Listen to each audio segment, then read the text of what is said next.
ওকালতি করে বারিস্টারি করে আমাদেরকে মানজাল্লাযী ইয়াশফা ইনদাহু ইল্লা বিইজনিহি, আল্লাহ তাআলা আমাদের নবীকে সুপারিশের অধিকার দিবেন। আমাদের মতো সমস্ত গুনাহগার উম্মতকে সুপারিশ করে রাসূল জান্নাতে প্রবেশ করবে। এমন নবীর উম্মত হওয়ার পরেও সুবহানাল্লাহ দুই একজন কয় রে, একে মাথা গেল নাকি রে? জোরে সরে গান সুবহানাল্লাহ। খুশি না বেজার? আমাদের নবীর আগে একজন নবী আইছিল, নাম হলো ঈসা আলাইহিস সালাম। নাম শুনেছেন তো? উনি কিন্তু মরে নাই, বর্তমানে চতুর্থ আসমানে আছে। কোন আসমানে? মরে নাই, কিন্তু চতুর্থ আসমানে খালি মশান লিয়ে আছে। মশান মানে যে হারে ইসরায়েলের ইহুদিরা বাইতুল মুকাদ্দাসকে আক্রমণ করতেছে, এখন মেহেদী আলাইহিস সালাম ছাড়া আর ঈসা আলাইহিস সালাম ছাড়া আমাদের বাঁচার গতি নেই। এক ইহুদির এক মা, ফিলিস্তিনের একজন মা, তার দুইটা সন্তান শহীদ হওয়ার পরে সে চিৎকার করে বলেছে, গোটা পৃথিবী তন্ন তন্ন করে খুঁজলে মুসলমান মাত্র ইহুদি মাত্র 90 লাখ। গোটা পৃথিবী তন্ন তন্ন করে খুঁজলে ইহুদি মাত্র কয় লাখ?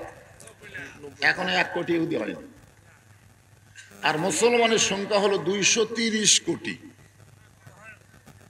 তাহলে সুবহানাল্লাহ বলে হবে না তো? ওই মা বলেছে 230 কোটি মুসলমান একত্র হয়ে যদি পেশাব করে দেয়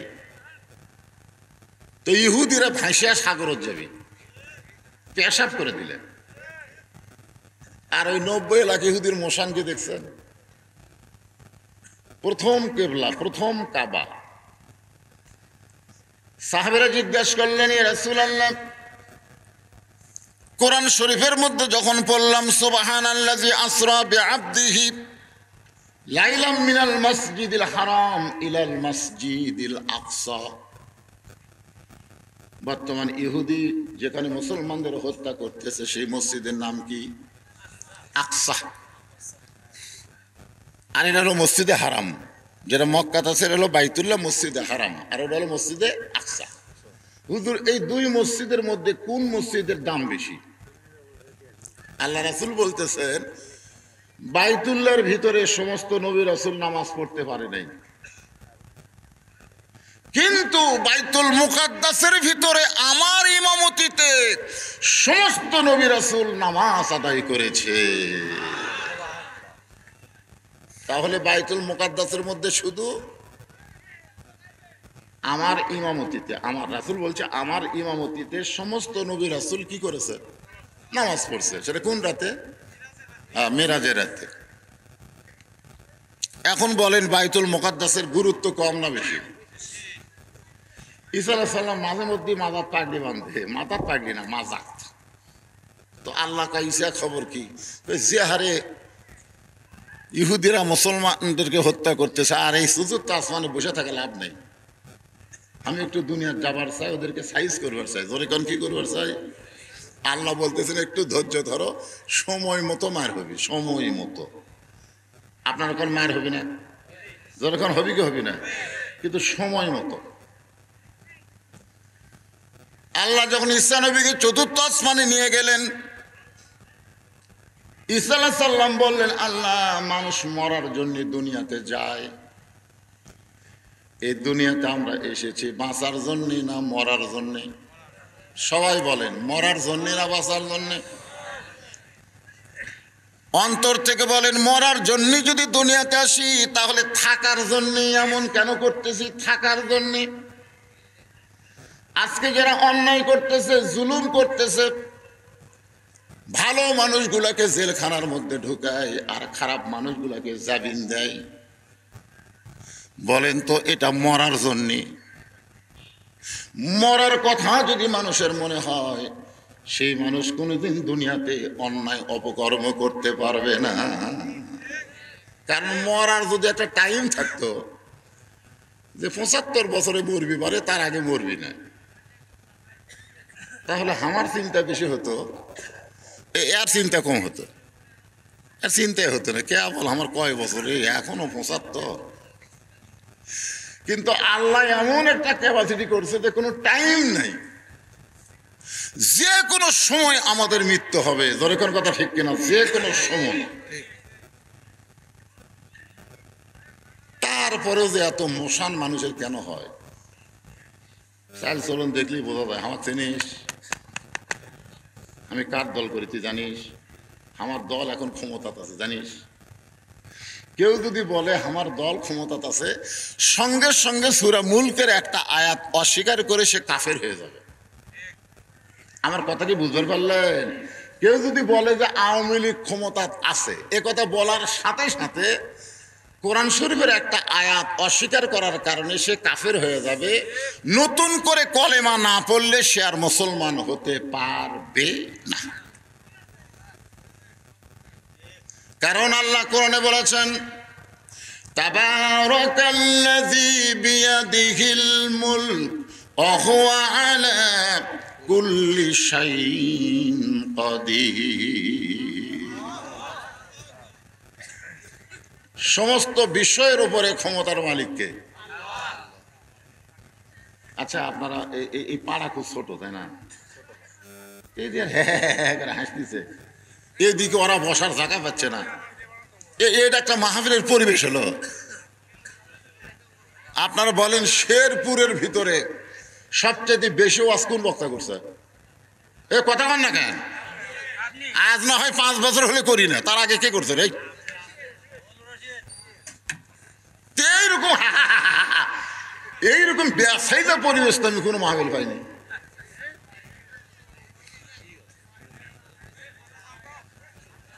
আশ্চর্য জায়গা করছে, ছোট মানুষ হয়তো বেশি।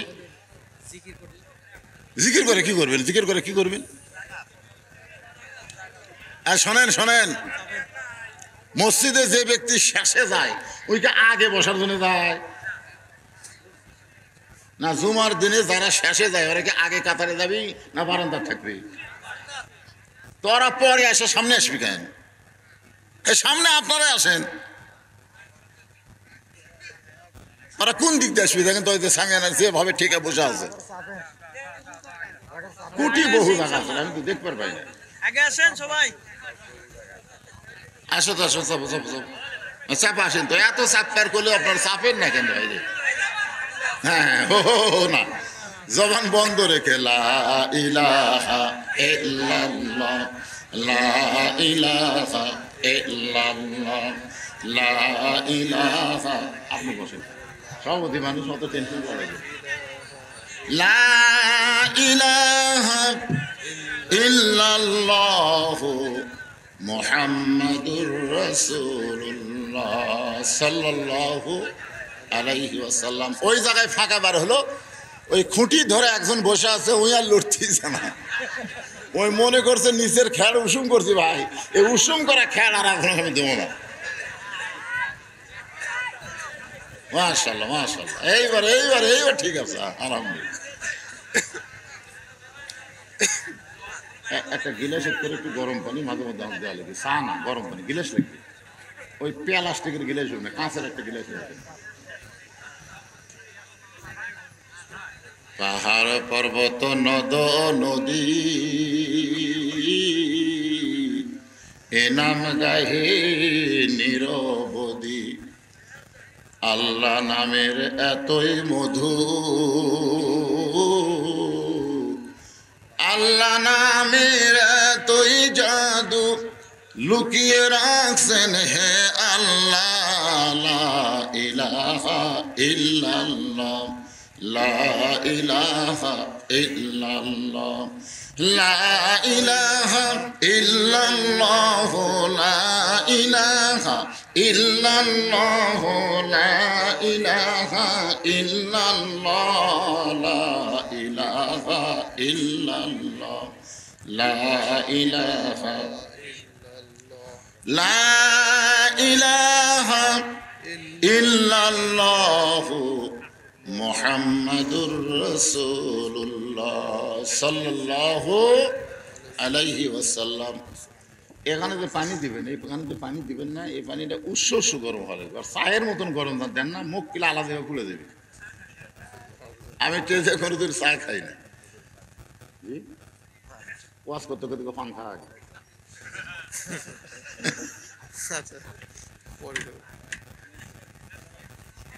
নান্দুরে এই গ্রাম যে আপনাদের এলাকাতে আছে, এই ওয়াজ করবার আশা আমি কেবল শুনলাম। ঢোকার পরে বলতে যে হুজুর এত ছোট গ্রাম এই শেরপুর নাই। হায় হায় রে, আলহামদুলিল্লাহ। যাক, তো কি কথা বলতেছিলাম, প্রত্যেকটা কথাই হলো ওয়াজ, একটু মনোযোগ দিয়ে শোনা লাগবে। ঈসা আলাইহিস সালাম চতুর্থ আসমানে গিয়ে কি বললেন? মানুষ দুনিয়াতে মরার জন্য যায়। জোরে কোন কিসের জন্য যায়?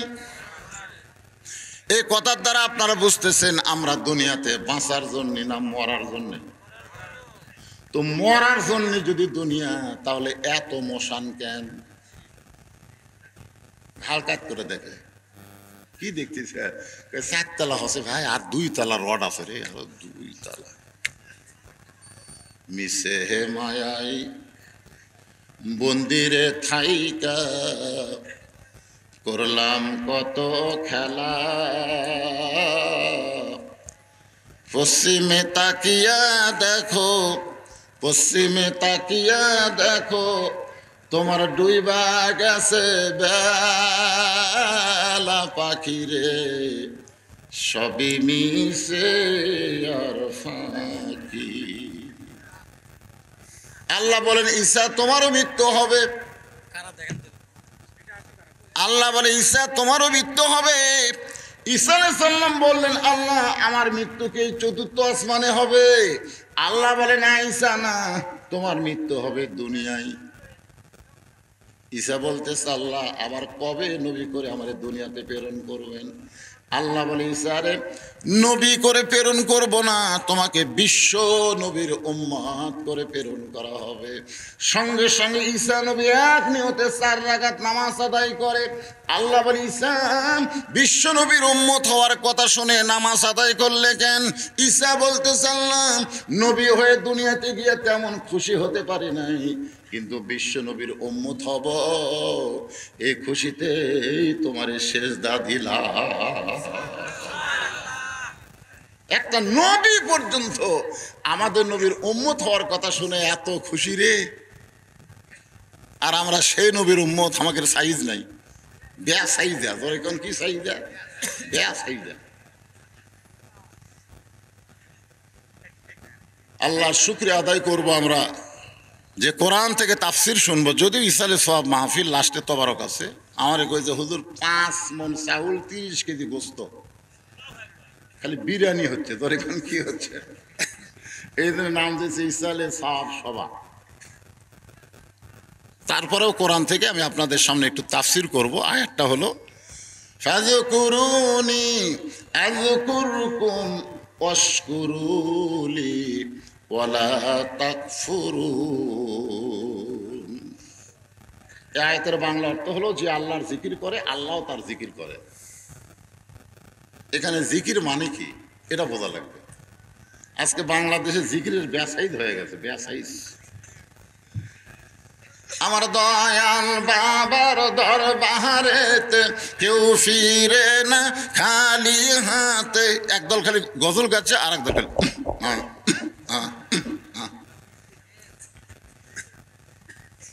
আপনারা বলেন তো 2 কান্দে 2টা ফেরেশতা আছে না নাই? ওই যে যখন করতেছে তখন এই ফেরেশতাগুলো কি করতেছে? ওরা কলম খাড়া করে আছে, আল্লাহ গাইতে রে কি খবর কয়, আল্লাহ কি কয় আমরা তো বুঝি না। এটা জিকির না, এটা জিকিরের নামে আল্লাহর সঙ্গে গাদ্দারি করা। জোরে কোন কথা ঠিক কিনা? এখানে জিকির শব্দের অর্থ বলা হয়েছে স্মরণ করবে। যে অবস্থায় থাকো না কেন স্মরণ করতে হবে কাকে? ছোট্ট একটা ঘটনা দিয়ে জিকিরের তাফসীর শুরু করব। নূহ আলাইহিস সালাম একটা নৌকা বানাচ্ছেন কাঠ দিয়ে। ধরে কোন কি দিয়ে? এই জন্যই নৌকার কথা কইলাম, সামনে 7 তারিখে কিছু একটা হবে। ধরে কোন ঠিক কি? আমি গত রাত্রে যেখানে বললাম ভাই আগামী 7ই জানুয়ারি কি হবে, তো জনগণ যত আসলো সবাই বলল যা আসলো তাই হবে। মানে কিছুই হবে না, যা আসলো তাই। মধ্যখানে বাংলাদেশের 2000 কোটি টাকা নামে যাবে, ধরে কোন ঠিক কিনা ভাই? যা আসলো তাই।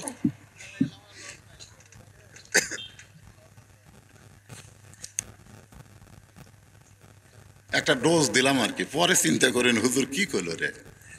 কারণ ডাইরেক্ট কোনো কথা বলবো না, অ্যাঙ্গেলে মার হবে, এখানে কেউ বাদ যাবি না, ধরে কোন কথা ঠিক কিনা। নূহ সাল্লাম কাঠ দিয়ে একটা নৌকা তৈরি করতেছেন। এই দুনিয়ার প্রথম যানবাহনের নাম হলো নৌকা। জোরে বলেন নাম কি?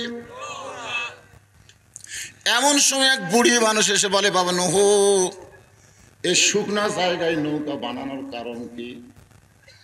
নূহ বলতেছে, বুড়িমা, বন্যা নামক একটা গজব আসবে, এই গজবে গোটা পৃথিবী ধ্বংস হয়ে যাবে, কেবলমাত্র নৌকার ভিতরে যারা জায়গা পাবে তারা ধ্বংস হবে না।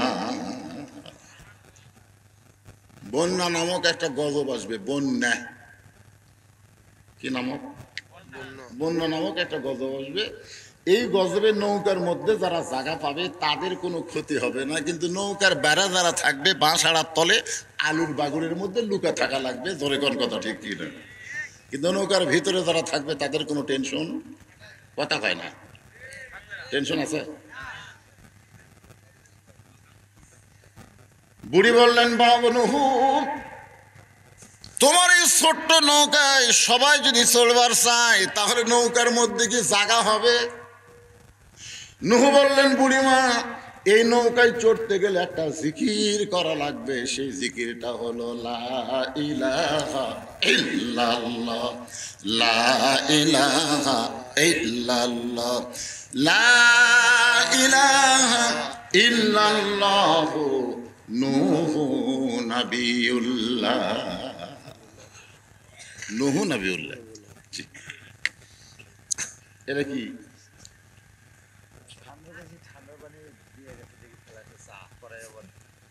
38 বছর হচ্ছে ওয়াজের বয়স, এখনো তেজোতে এক কাপ চা খাইনি। আমি সেই দিন চা খাই যেদিন আমার সামনে বসে সবাই এক কাপ করে খাবি। এটা ইয়ে না, আপনি খেয়ে হুকুম করেন কি? আপনি সভাপতি, এরা কুটি খেলে। আপনি খান চাটা, আপনি খান। তাহলে নৌকায় চড়তে গেলে শর্ত হলো কি? জোরে কান, ফাযকুরুনি আযকুরুকুম। নৌকায় চড়তে হলে জিকির করা লাগবে, লা ইলাহা ইল্লাল্লাহ নূহ নবিয়ুল্লাহ। সঙ্গে সঙ্গে বুড়ি বলতেছেন, লা ইলাহা ইল্লাল্লাহ নূহ নবিয়ুল্লাহ। নূহ বলতেছে, বুড়িমা, আপনার কোনো টেনশন নেই। বন্যা নামক গজব যেদিন শুরু হবে সেদিন আমি আপনাকে হাত ধরে নৌকা উঠাবো। ওয়াশকুরুলি ওয়ালা তাকফুরুন। খুব খেয়াল করবেন, বন্যা নামক গজব যেদিন শুরু হবে সেদিন আমি আপনাকে হাত ধরে নৌকায় উঠাবো। সঙ্গে সঙ্গে বুড়ি বললেন, আলহামদুলিল্লাহ। আলহামদুলিল্লাহ কেন বললেন? এখানে বুড়ির বলা দরকার ছিল, বাবা, বন্যা গজবে তুমি আমার হাত ধরে তুলবা, তুমি অত্যন্ত ভালো মানুষ, তোমার মতন ভালো মানুষ কেউ নাই। বন্যা গজবে একটা বুড়ি মানুষের হাত ধরে তুমি নৌকা তুলবে। আপনারা বলেন তো, বুড়ি এটি নূহুর কোনো প্রশংসা করছে? প্রশংসা করছে কার? তাহলে প্রধানমন্ত্রী 564টা মসজিদ বানায় দিছে, এখানে প্রধানমন্ত্রীর কোনো প্রশংসা চলবে না, প্রশংসা করতে হবে আল্লাহর। ধরে কোন কথা ঠিক না? প্রধানমন্ত্রী আমাকে রাস্তা বানিয়ে দিছে, প্রধানমন্ত্রী বাপের টাকায়। এক কথা খেয়াল করবেন, অস্কুরুলি আল্লাহর কোরআন, এটি বাজে কোনো গল্প চলবে না। আল্লাহর কোরআন, অস্কুরুলি, শুকুর গুজার করতে হবে কার? যদি না করে অন্য কারো শুকুর গুজার করো, ওয়ালা তাকফুরুন, আল্লাহ বলেছেন কুফরি করো না, করলেই তুমি কাফের হয়ে যাবে, করলেই কাফের।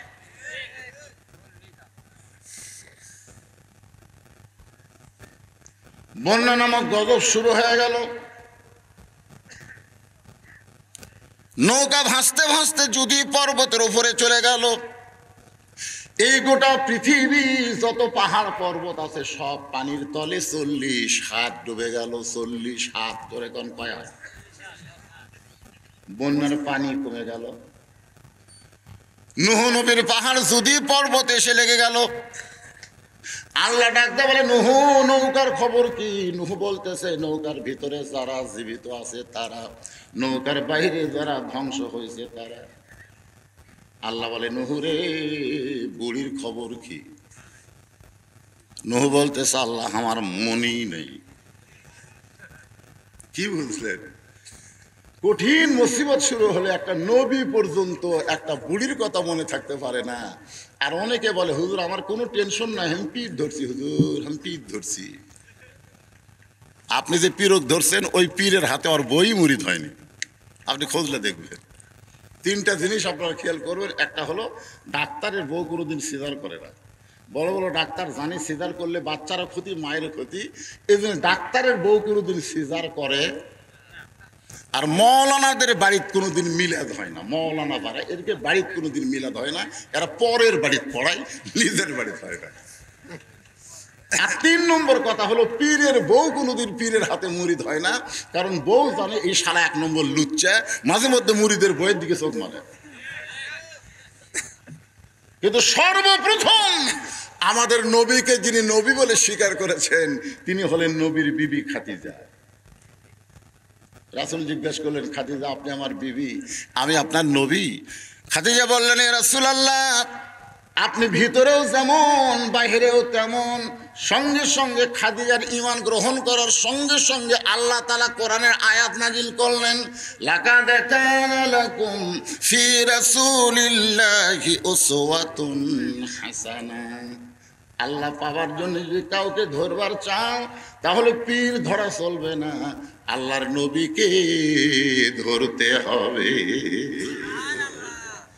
আমার সঙ্গে সবাই একটু সুর সুর করে কবেন, উপায় নাই রে ছেলেরে, তোমরা জীবনে বহু গান গাইলে, একটা গান গাও, উপায় নাই রে, উপায় নাই রে, উপায় নাই নবী বিনে আল্লাহ পাওয়ার উপায় নাই।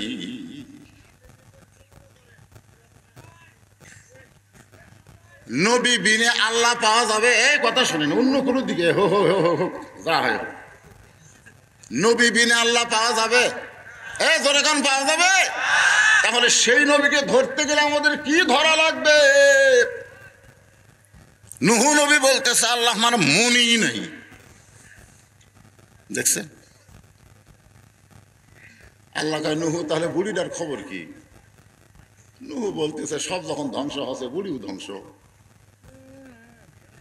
আল্লাহ কয় নূহ আজগুবি কোনো কথা বলা যাবে না, কথা বলার আগে তদন্ত করে কথা বলা লাগবে। ঠিক কিনা বলে? আজগুবি কথা বলা যাবে, বদরুল রশিদ মরে গেছে বলা যাবে? আপনাকে জামাইলে বাজার চা খেলাম, 2-3 জন এসে বলতেছে হুজুর আমাকে এলাকাত মরার গুজব উঠছে। আচ্ছা অ্যাক্সিডেন্ট করলে মানুষ মরে, আবার অ্যাক্সিডেন্ট ছাড়াও তো মানুষ মরতেছে, জোরে কথা কর না কেন ভাই? তা আজগুবি, এটা হলো আজগুবি, তদন্ত না করেই কয় মরছে। এ পর্যন্ত কয়েকবার হাম মারলো, কয়েকবার, একবার না। একবার আমি বগুড়া শহরে আছি বাসায়, আর লোকজন হাম মাটি দেওয়ার জন্য আমার গ্রামের বাড়িতে গেছে। তা আব্বা তখন জীবিত আছিল, তখন আমাকে মোবাইল করে বলতেছে বাবা তুই কুটিরে? আমি বললাম বাসার মধ্যে আছি। তাড়াতাড়ি আয় তো কবর দিয়ে বেড়াচ্ছে, তুই তাড়াতাড়ি আয় তো কবর দেওয়ার জন্য আছে। হায় হায় রে, এর নাম হলো আজগুবি। আজগুবি শেরপুরের মানুষ তো বুঝতেছেন অজাতা, জোরে কান কি জাতা? অজাতা কোনো কথা বলা যাবে না, তদন্ত করে দেখো। নূহ নবী তদন্ত করতে গিয়ে দেখে বুড়ি তো দূরের কথা, বুড়ের বাড়িটাও পর্যন্ত কিছুই হয় নাই। বুড়ি তো দূরের কথা, যে ঝুবড়ি বাড়ির থাকে ওই বাড়িও পর্যন্ত কিছু হয়নি। আমি তাইফে যে হালিমাতুস সাদিয়ার বাড়িতে গেলাম, হালিমাতুস সাদিয়ার বাড়ি, ওই বাড়িতে গিয়ে আমি 2 রাকাত নামাজ পড়লাম। রাসূলকে কোলে নিয়ে হালিমা লালন পালন করছে। ওই সময় যেমন বাড়ি ছিল এখনো তেমন বাড়ি আছে, কিয়ামত পর্যন্ত আল্লাহ ওই বাড়িটাকে হেফাজত করবে আমাদের জন্য। সুবহানাল্লাহ, আশ্চর্য হয়ে গেলাম। সেই 1400 বছর আগে, 1500 বছর আগে নবীকে কোলে নিয়ে হালিমা দোল দিয়েছে, আর সেই বাড়ি এখন এইরকমই আছে। আমি মদিনায় গিয়ে দেখলাম মা ফাতেমার বাড়ি, যেরকম বাড়ি সেই রকমই আছে। যতই বন্যা হোক, গজব হোক, ঝড় হোক, এইগুলো আল্লাহ ধ্বংস করবে না। সিরু ফিল আরদ কাইফা কানা আকিবাতুল মুকাজ্জিবিন, আল্লাহ কোরআনে বলেছেন ভ্রমণ করে দেখো মিথ্যাবাদীর পরিণতি কি আর সত্যবাদীর অবস্থা কি, এগুলো তোমরা ভ্রমণ না করলে বুঝবার পারবা না। এগুলো দেখা দরকার, দেখলে ইমান বাড়ে। ইমান বাড়ে না কমে? বাড়ে। নূহ নবী ডাক দিলেন বুড়িমা, সঙ্গে সঙ্গে বুড়ি টোপলা নিয়ে হাজির। টোপলা। নূহ নবী বলতেছে বুড়িমা টোপলা কেন? বলে সাইজ হয়ে বসে আছি, যে কোনো সময় ডাক আসবি। যেরকম ঠিক কিনা? আগে থেকে সাইজ হয়ে বসে থাকা লাগবে, সাইজ হইয়া বসে থাকা লাগবে। আল্লাহ বলেছেন লা তামুতুন্না ইল্লা ওয়া আনতুম মুসলিমুন, মৃত্যুবরণ করো না যতক্ষণ তুমি মুসলমান না হবে। যে কোনো সময় তোমাদের সামনে মৃত্যু আসবে, তোমাদেরকে সাইজ হয়ে মৃত্যুর সামনে দাঁড়াতে হবে। জোরে কোনো কথা ঠিক কিনা? সাইজ হয়ে আল কাটতে কাটতে মরতেছে, দুনিয়াদারি বিল্ডিং করতে করতে মরতেছে, সাইজ হওয়াটাই সাইজ সাইজ সাইজ বোঝেন। কিন্তু যেদিন ডাক পড়িবে কবর মাঝে যাইতে, জোগাড় কিছু করছো বন্ধু তার মাঝে বিছাইতে। ডানে কবর বামে কবর, ডানে কবর বামে বাঁশের ছাউনি দিছে কে, ডাক দিয়াছেন, গান আছে না নাই? ডাক দিয়াছেন আল্লাহ আমারে, রইব না আর বেশি দিন তোদের মাজারে। চলতে পথে 2 দিন থামিলাম, যাবার কালে একজন আরো দেখা না পাইলাম। কত জনকে কত কি দিলাম, যাবার কালে একজন আরো দেখা না পাইলাম। ও আমার সাদের মালা যাই রে ছিলে, রইব না আর বেশি দিন তোদের মাজারে। 1 নম্বরে যাবেন? জানা ঘুরে আসো। তাও বলছে ঠিক আছে, চাদরও নিয়ে যাবেন, ঠিক আছে চাদর ঠিক আছে।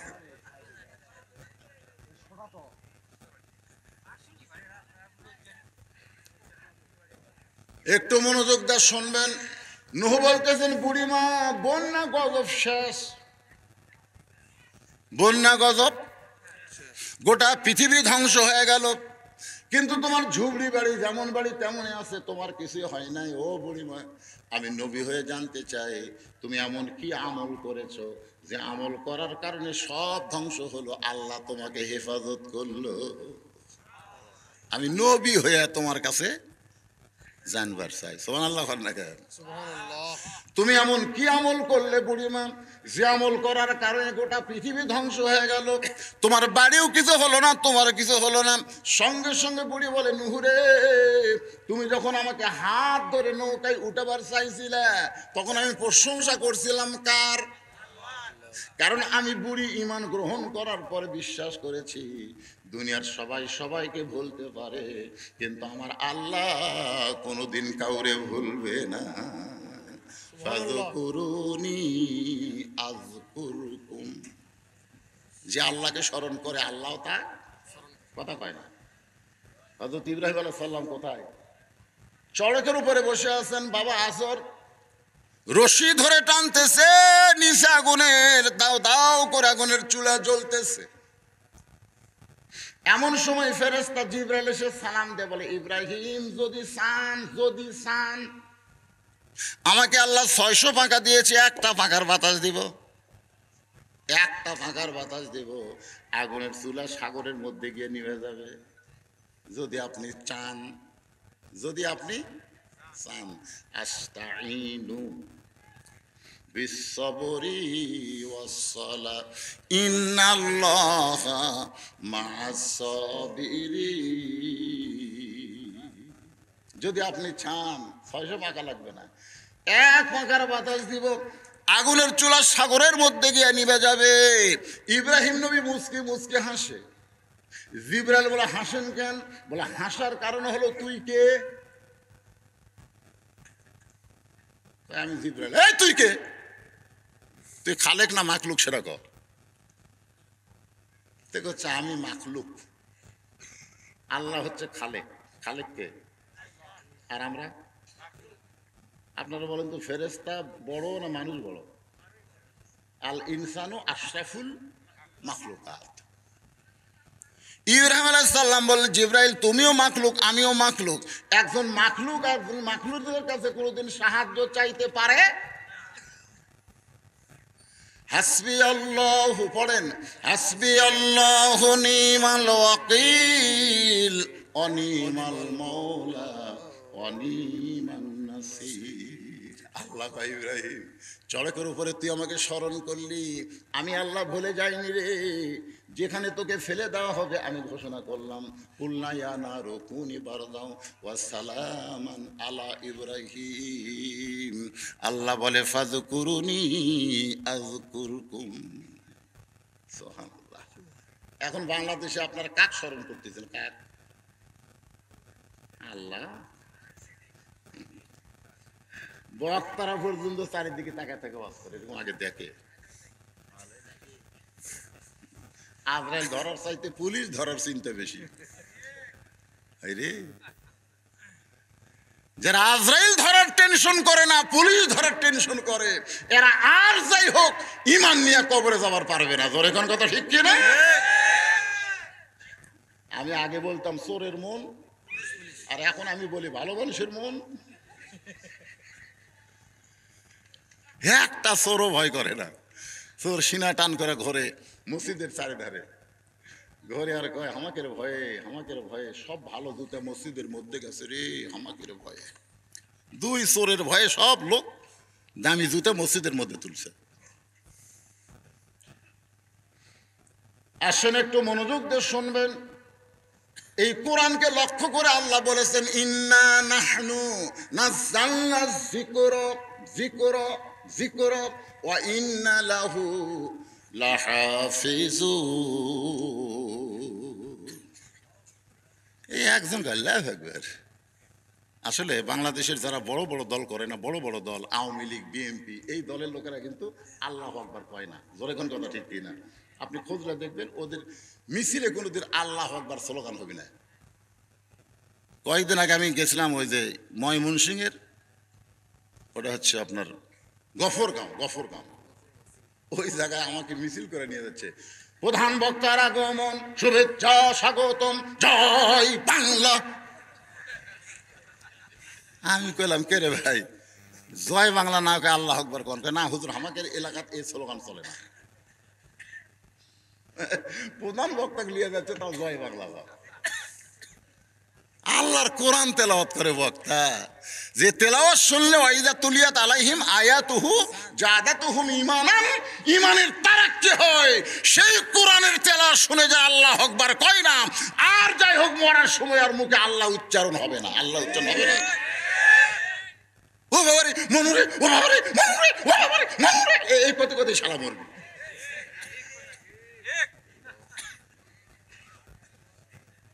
কি কোরআন তেলাওয়াত হয় এই সাইড থেকে কে জানো, তাও দুর্বল আসতে আল্লাহু আকবার। আপনি হওয়ার থেকে মরা পর্যন্ত সুবহানাল্লাহ জিকির করেন, আল্লাহ খুশি হবি, শয়তান সরবি না, ওটি থাকবে। আপনি হওয়ার থেকে মরা পর্যন্ত আলহামদুলিল্লাহ জিকির করেন, আল্লাহ খুশি হবে, কিন্তু শয়তান বেদর হবি না। একবার খেলে আল্লাহু আকবার বলেন, শয়তান এত জোরে দৌড় মারবি আর পিছন দিক দিয়ে বাতাস বাড়াবি। ওরে বাবা রে, শয়তান তাড়ানোর তাকবীর হলো লিল্লাহি তাকবীর।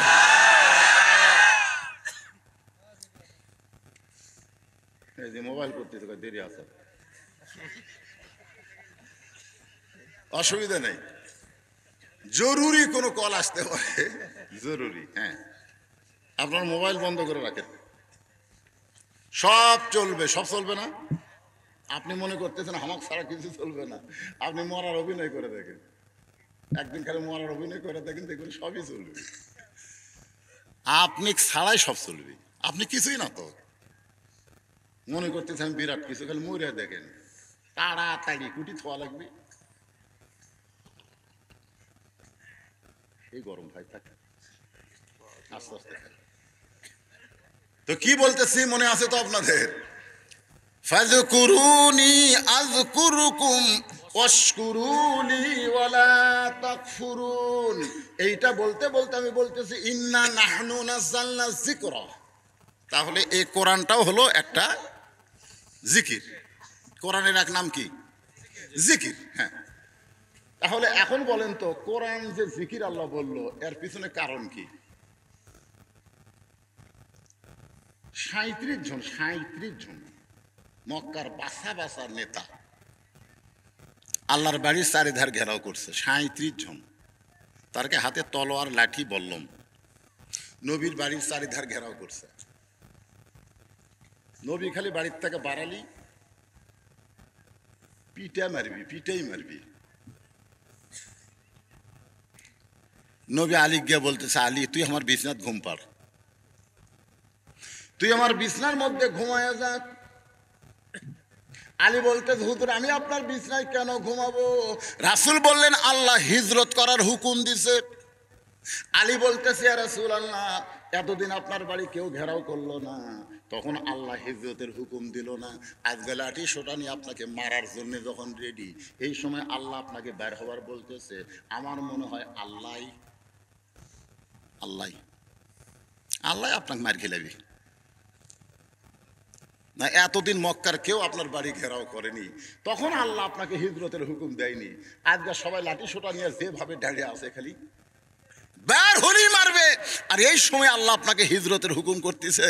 আল্লাহকে আলী তুই ছোট মানুষ, তুই বুঝবে না, দেখুন নবীর কথা মতো হযরত আলী ঘুমায়া যায়। গভীর রাত্রে আল্লাহর নবী দরজা খুলে দেখে নেতাগুলো লাঠি নিয়ে বল্লম নিয়ে বর্ষা নিয়ে দাঁড়ায় আছে। রাসূল বলে, আল্লাহ ঈসা আলাইহিস সালামকে আপনি ঘরের ছাদ ফাঁকা করে আসমানে নিয়ে গেলেন, আর আমাকে আপনি এদের ভিতর দিয়ে হিজরত করতে বলতেছেন, আল্লাহ আমি কি করব? আল্লাহ বলে, আপনাকে একটা পারমাণবিক বোমা দিয়েছি, যেই বোমার নাম হলো কোরআন। জোরে কোন সুবহানাল্লাহ। এই কোরআন থেকে কয়েকটা আয়াত তেলাওয়াত করে এক মুঠি বালির মধ্যে ফুঁক দেন, ফুঁক দেওয়ার পরে বালি উপর দিকে ছিটায় দেন। নবী যখন বালি ছিটায় দিছে, সব বালিগুলো 37 জন নেতার চোখের মধ্যে ঢুকে গেছে। সবাই খালি চোখ, বালু যদি চোখ ঢোকে কি করবি? হাতের লাঠি পড়ে গেছে, লাঠি ফেলে দিয়ে চোখ ঢুলতেছে। রাসূল কয়, আল্লাহ এই সুযোগে আবু জেহেল আর আবু সুফিয়ান মারিয়া হেমে যাওয়ার জন্য, ওরা চেহারে চোখ ঢুলতেছে, এখন মারতে কোনো অসুবিধা আছে? আল্লাহ কইল, না, এই কয়েকজনই মরবি, তবে আজকে না। ইন্না নাহনু নাযালনা যিকরা, একটু মনোযোগ দিয়ে শুনবেন। আজকে নয়, আজকে আপনি হিজরত করেন। গভীর রাত্রে আবু বকরের বাড়ির দরজায় আস্তে করে ঠোকা মারছে, সঙ্গে সঙ্গে দরজা খুলে যায়। রাসূল বলে, আবু বকর আমি যে তোমার বাড়ির দরজায় আসতেছি এইটা তুমি আগে থেকেই জানতে? বলে, 6 মাস আগে আপনি বলেছিলেন একদিন গভীর রাত্রে মক্কা ছেড়ে মদিনায় হিজরত করা লাগবে, আমাকে সঙ্গে করে আপনি মদিনায় যাবেন। সেদিন থেকে আজ পর্যন্ত কোনো রাত্রিবেলা আমি ঘুমাইনি। রাসূল বললেন, চলো যাই। যেই বলছে চলো যাই, নবীর সঙ্গে সঙ্গে রওনা দেয়। রাসূল বলে, আবু বকর একটা বার কি বাড়ির মধ্যে ঢুকবা না? তোমার বিবি বাচ্চার কাছে কি একটা কথাও বলবা না? আবু বকর বলে, ইয়া রাসূলুল্লাহ আমার বুকটা চিরে কলিজা যদি দেখাবার পারতাম তাহলে আপনি বুঝতে পারতেন আমার বুকের ভিতরে আল্লাহ নবী ছাড়া আর কারো জায়গা না। চলো ওই পাহাড়ের উপরে উঠতে হবে। আবু বকর বলে, হুজুর মক্কা থেকে মদিনা হলো উত্তর দিকে, আর আপনি পূর্ব দিকে যাচ্ছেন, ব্যাপার কি? বলে, এটাই আল্লাহর আইন। ধরে কোন সুবহানাল্লাহ। গিরি শহরের মধ্যে আবু বকরকে আল্লাহর নবী যখন আত্মগোপন করেছে, রাতটা শেষ হয়ে গেল। রাত যখন শেষ হয়ে গেল, আবু জেহেল বলতেছে, এমন ভাবে পাহারা দিলাম এখন পর্যন্ত ঘর থেকে বের হয় নাই, তাহলে আজকের মতো কি আমরা ফেরত যাব?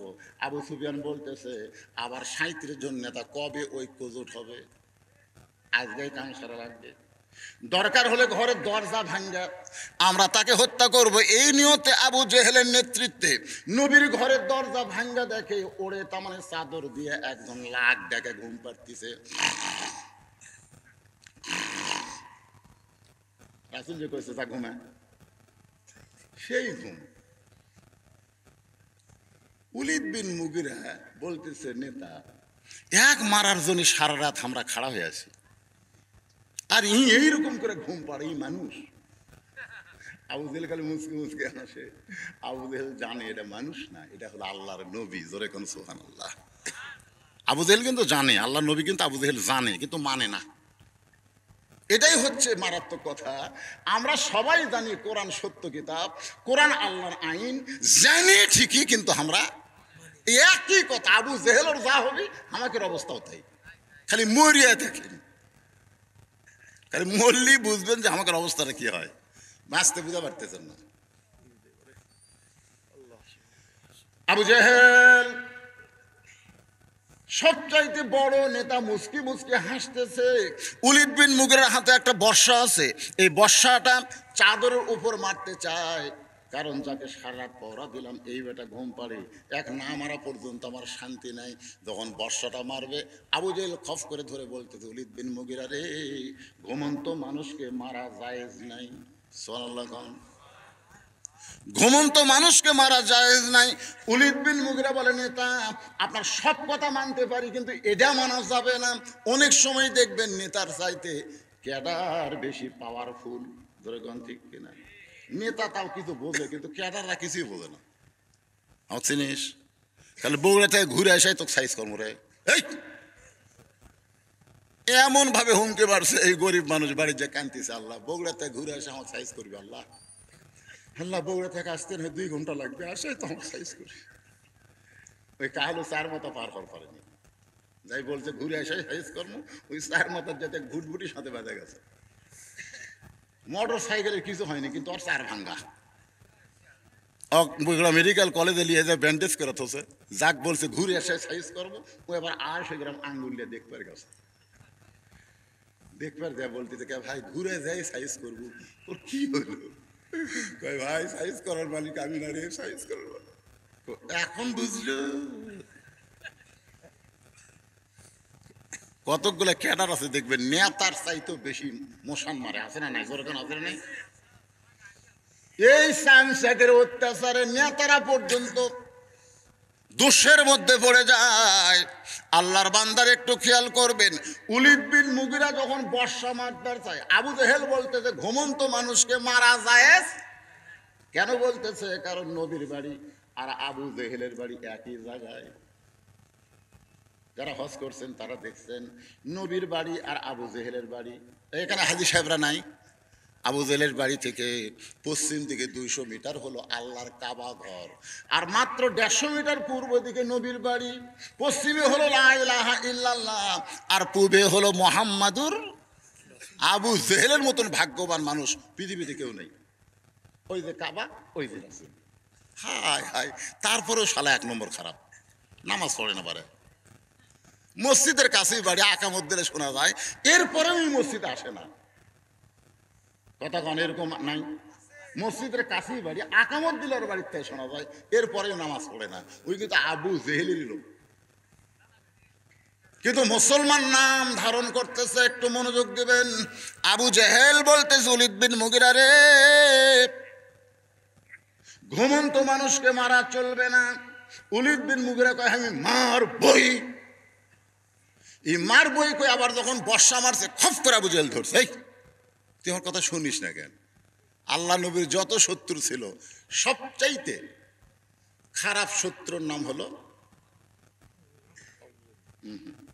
সবচাইতে বড় শত্রু হলো আবু জেহেল। আবু জেহেল, হ্যাঁ, কিন্তু সবচাইতে খারাপ শত্রু হলো উলিদ বিন মুগিরা। হ্যাঁ, মুগিরা মাঝে মধ্যে রাসূলকে গালি দিত। একদিন নবী সাহাবীদেরকে নিয়ে ওয়াজ করতেছে, আর সঙ্গে সঙ্গে মুগিরা বলছে, এই মুসলমানের নবী, তুই যদি এতই ভালো হবি, জন্মের আগে তোর বাপ বললো কে? আচ্ছা, জন্মের আগে বাপ মরলো, এটা নবীর দোষ? কেউ যদি বলে হুজুর আপনি এতই ভালো হবেন, তাহলে এত কালো কেন? আমি কালো হচ্ছি, এটা আমার দোষ? আমার বাপ পর্যন্ত, আমার বাপ যে আমাকে জন্ম দিয়েছে সেই আমার ডাক দিয়েছিল কালু, কয়ে কালু, মানে এত কালো, সেদিন নাম দিয়েছিল কি কালু। আর বাপ মরে গেছে, আল্লাহ জান্নাত দেখ। এই কালু নাম কিন্তু আমি যখন বড় হলো তখন সবাই এই কালু, এক সন্তোষ কালু, আমার এতই খারাপ লাগে, আমি কালু নাকি? চিন্তা করে দেখেন, জন্মের আগে নবীর বাবা মারা গেছে, এটা কি নবীর দোষ? তো বলতে তুই যদি এতই ভালো হবে, তাহলে জন্মের আগে তোর বাবা মরল কেন? সঙ্গে সঙ্গে নবীর চোখ দিয়ে পানি পড়তেছে। শিশুকালে মইরা গেছে মা, গর্ভে থাকতে মরছে পিতা, নবী চোখে দেখলেন না। কে করিবে লালন পালন, কে দিবে সান্ত্বনা? এই দুনিয়ার বড় এতিম নবী ছিলেন একজনা। নবীর চোখ দিয়ে দর দর করে পানি পড়তেছে। নবীর চোখের পানি আল্লাহ সহ্য করতে না পেরে বলে, নবী গো, যে উলিদ বিন মুগিরার কথাটা দ্বারা আপনি কষ্ট পাইলেন, এই উলিদ বিন মুগিরাকে আপনি চিনেন? আল্লাহ রাসূল বলে, ও হলো মুগিরার বেটা ওলীদ। আল্লাহ কয়, নবী গো, ও মুগিরার বেটা ওলীদ না, উতুল্লিম বাদা জালিকা জানিম, ও হলো জারুত সন্তান। একমাত্র জারুর সন্তান ছাড়া নবীরে কেউ আবল তাবল বলতে পারবে না। আজও বাংলাদেশে যারা নবীর বিরুদ্ধে কথা বলবে, বুঝবেন ওদের মাও একটা, কিন্তু বাপের ঠিক নাই। যেরকম কিসের ঠিক নাই? এই শালারা জাউরা চল, যেরকম কি জারদ সন্তান। আমার নবীর বিরুদ্ধে তুমি কথা বলবা, বাড়ির যা শোনা দেখো তোর বাপকে। পরের বার যখন নবী এরকম কথা বলতেছে, উলিদ বিন মুগিরা কিছু একটা বলবার যাচ্ছে, মানে নবীকে আবার খারাপ কথা কয়, মনে কষ্ট দিবে, এমন সময় নবী আগেই বলে দিয়েছেন, উতুল্লিম বাদা জালিকা জানিম। উলিদ বিন মুগিরা মারছে দৌড়।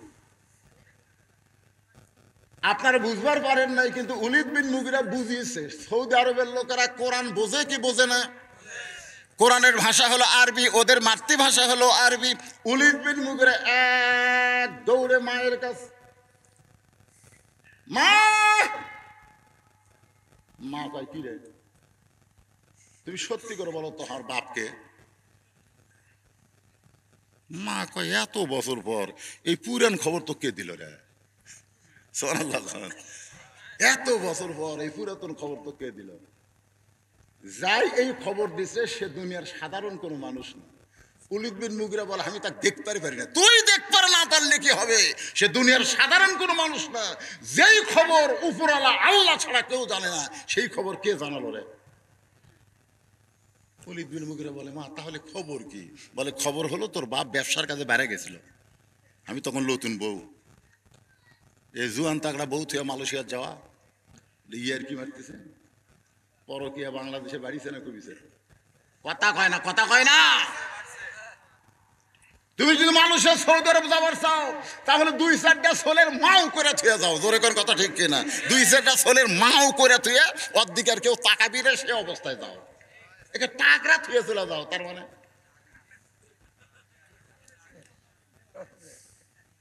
আছে না নাই? জোরে কোন আছে না নাই? চলে গেছে, চলে গেছে। এখন উলিদ বিন মুগিরার মা বলতেছে, তোর বাপ ব্যবসার কাজে যায়, ব্যবসাতে এত লাভ আছে যে আমি যে বউ বাড়িতে আমার কথা মনেই নেই, টাকার ধান্দার বউ ভুলে গেছে।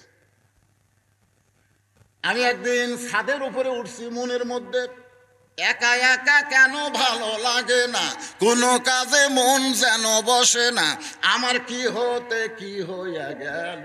লাগবে না, এই গলা খারাপ লাগতেছে, গলা যা গেছে তাই নাই। এই গান আমরা শুনছি ছোটবেলায়, একা একা কেন ভালো লাগে না, কোনো কাজে মন যেন বসে না, আমার কি হতে কি হইয়া গেল। ছাদের ওপর খালি উড়ঝুড় করতেছে। ইতিমধ্যে ওর মা বলতে, তোর বাপের ছোট ভাই উলিদ বিন মুগিরাকে ওর মা বলতেছে, তোর বাবার ছোট ভাই বাড়ির চারধার তওয়াফ করতেছে। ভাই যখন বাড়িতে না থাকে তখন দেওরা কিন্তু মজা মারে, ভাইয়া তোমার বউ আমি যে দেবর, ভাইয়া তোমার বর, আমি যে দেবর, বুঝে দেখো ভাবি কার বেশি দাবি। ভাইয়া গেছে মালয়েশিয়ায়, আমি এখন আসি। একের কোরআনের বাস্তব ঘটনা দেখে উলিদ বিন মুগিরার মা বলতেছে, তোর বাপের ছোট ভাই খালি চারিদিকে ঘোরে, চারিদিকে যখন তাওয়াফ করে, তাওয়াফ, এমন সময় আমি ছাদ থেকে নিচে নেমে এসে ঘরের দরজা খুলে দেই। ঘরের দরজা খুলে দেওয়ার পরে তোর চাচা আমার ঘরের মধ্যে ঢোকে। আমি তোর চাচাকে আমার দিকে আকৃষ্ট করি। আকৃষ্ট বলা লাগবে না, বলা লাগবে না, তুমি আমার কাছে আসো। খালি এইরকম অন্য আগে এইরকম আসলো, সব ঢাকাতেছে, এখন অন্য ঘুরে এই দিকে গেছে, এই দিকে। বলা লাগবে আসো আসো, বলা লাগবে, এমনি যুবক বুঝবার পারবি আমার ডাকতিছে। তোর এখন কথা ঠিক কিনা? উলিদ বিন মুগিরার মা বলতেছে, তোর চাচার সঙ্গে আমার হলো, এই চাচার সঙ্গে হওয়ার কারণে তুই আমার পেটের মধ্যে আইলি, তুই আসলি জারদ সন্তান। সুবহানাল্লাহ। আল্লাহর কোরআন কি ঠিক না? ইন্না নাহনু নাযালনা যিকরা ওয়া ইন্না লাহু লাহাফিজুন। এর মধ্যে কম বেশি করার সুযোগ পৃথিবীর কারো নাই, কারণ স্বয়ং আল্লাহ নিজের কুদরতে হাত দিয়ে কোরআন হেফাজত করতেছে। জোরে কোন কথা ঠিক কি না? কম বেশি করবেন। আবু জেহেল উলিদ বিন মুগিরার বর্ষা ধরে চাদর ধরে মারছে টান। যেই চাদর টান মারছে, চাদর টান মারা দেখে নবী নাই, চাদরের মধ্যে আলী ঘুমাই। রে তাহলে সারা রাত কাক পড়া দিলাম রে? এই নবী কোন দিকে গেছে রে? আলী বলতেছে, আমি ঘুম পাড়ছি, আমি ঘুম পাড়ছি। ভাই আমি জানি না তোরা চেতন থাকি কি করলু, তোরা যে চেতন থেকে নবীর ঘর পড়া দিল, নবী কোন দিক দিয়ে গেল তোরাই কর। এমন কথা হযরত আলী বলেছে, আবু জেহেলের মুকুট ছাই পড়ে গেছে। জোরে খান সুবহানাল্লাহ, সুবহানাল্লাহ জোরে খান। আবু জেহেল বলতেছে, আর দেরি করা যাবে না, গোটা মক্কা ঘেরাও করো, হয়তো কোনো পাহাড়ের গর্তে আশ্রয় নিয়েছে। এই কথা বলে 37 জন নেতা নিয়ে আবু জেহেল যখন যাবার চায়, এমন সময় হযরত আলী এভাবে বুড়ে আঙ্গুল, আমার দিকে তাকান, ওই 37 জন নেতাকে লক্ষ্য করে এরকম বুড়ে আঙ্গুল ঘুরে। আবু সুফিয়ান বলে, নেতা ই চাদরের মধ্যে ঘুম পেড়া নবী হারাছে, কারণ আমরা জানলাতে বারবার দেখছি না শুয়ে আছে, কিন্তু এই যে শুয়ে আছে সেটা আমরা জানি। এই নবী একবার হওয়ার সাহায্য করছে, একই শেষ করা লাগবে। আলী বলতে চাই, আয়। আল্লাহর নবী যদি বলতো যে 37টা সারপোকা আমার বাড়ির চারিধার ঘেরাও করছে, আলী রে যা সাইজ কর, আল্লাহর শপথ করে বলতেছি তোরা এক শয়তানও বাঁচবি না, এক শয়তান বাঁচবি না। সুবহানাল্লাহ জোরে কর না কেন? একজন মুসলমানের ঈমানের পাওয়ার কি দেখেন। নবী যদি বলতে, আলী আমার বাড়ির চারিধার 37 জন সেনা, 37 জন নেতা ঘেরাও করছে, যা তো যা সাইজ কর। আপনার বলেন তো আলী পারতো কি পারতো না? কিন্তু নবী তা নয়, কি করছে, ঘুমায় ঘুমায় যা ঘুমায়। আয়। আবু জেহেল বলতেছে ওর দিকে যাওয়ার দরকার নাই, কারণ আবু জেহেল জানে তিহিমা প্রান্তরে নবী যখন সাহাবীদের নিয়ে আলোচনা করতেছে, এমন সময় মক্কার কাফেরেরা একজন বীরকে ভাড়া করছে। ওই বীরের নাম হলো আমর। জোরেকার নাম কি? নবীকে যদি হত্যা করতে পারো তাহলে তোমাকে এত হাজার পুরস্কার দেওয়া হবে। মহাবীর আমর কাবা ঘরের সামনে গিয়া কাবা স্পর্শ করে বলতেছে, যতক্ষণ পর্যন্ত মুসলমানের নবীকে হত্যা না করব ততক্ষণ পর্যন্ত পানিও পান করব না, দুনিয়ার কোনো খাদ্য খাবো